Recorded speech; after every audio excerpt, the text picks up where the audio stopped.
Hey, welcome back to another episode of Flavor in Fiction. This is a segment where I read a book from my 2025 reading challenge, I give you a short review, and then I make a recipe related to the book so you get your flavor and your fiction. And this time the category was a book with time travel, and I chose The Midnight Library with Matt Haig. And it's funny because as soon as I started reading this book, my office chose this as our book club pick, so I got to also discuss it there.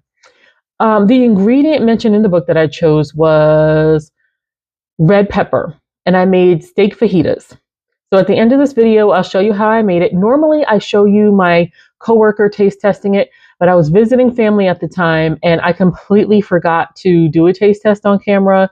And I filmed it the wrong way for TikTok. Like, I just forgot about everything because I was so hungry and they looked so good.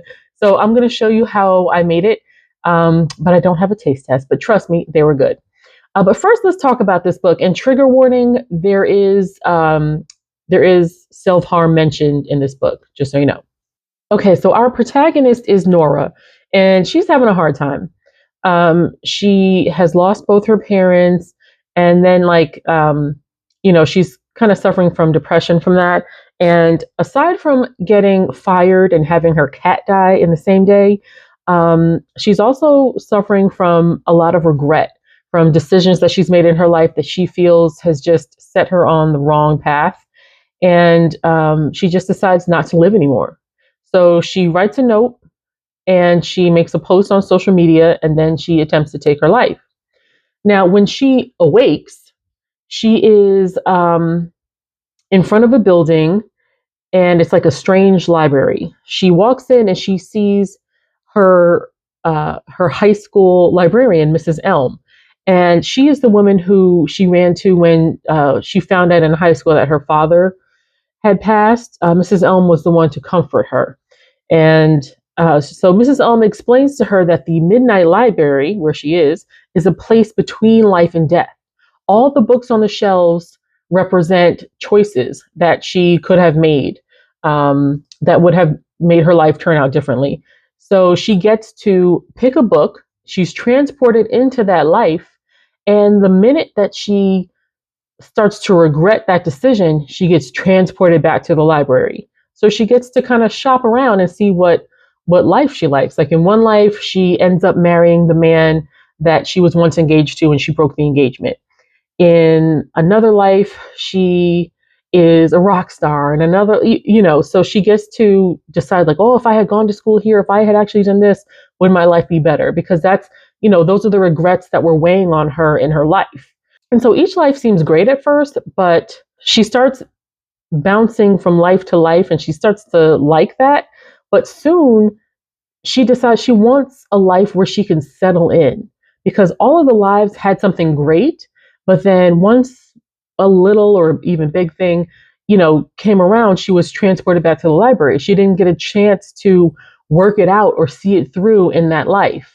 And that's what she starts to regret, that she doesn't have a life where she can sink her teeth into and see it through.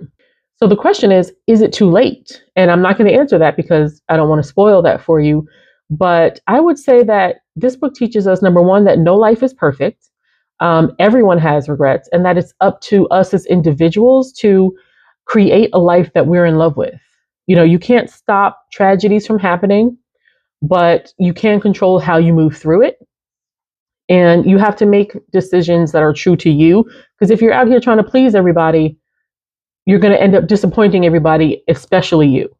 And so everyone in the book club, the office book club, this is the first book that we all agreed on that we loved. So, so for me, it's 2 thumbs up. Make sure you're in the right headspace to read something like this. You may get a little emotional, but yeah, I recommend it. So now that you have heard about the book, let me show you how I made these steak fajitas. And again, I filmed it the wrong way because I don't know what I was thinking. I was hungry. You can use the skirt steak, but I upgraded to ribeye. You just want to slice it thin and grill it up. And then in the meantime, cut up your peppers and onions and remove the steak from the pan.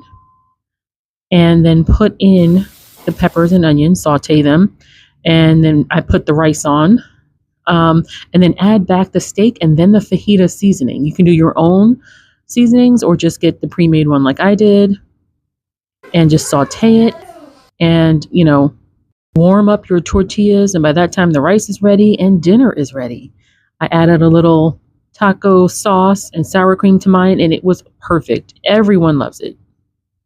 So there you have it. They look delicious. They tasted delicious. Everyone in the family loved them, even kids, my nieces and nephew. And so if you want to try the recipe, it was really easy, guys. I'll put it in the link below, and I'll also put a link to where you can get the book if you decide to do that. I did the audio book, but I normally prefer to have a book in my hands. So I'll put a link for you. And that's it for today. Thank you for joining me for another episode of Flavor and Fiction. Be sure to tune in next time, and happy reading and happy eating.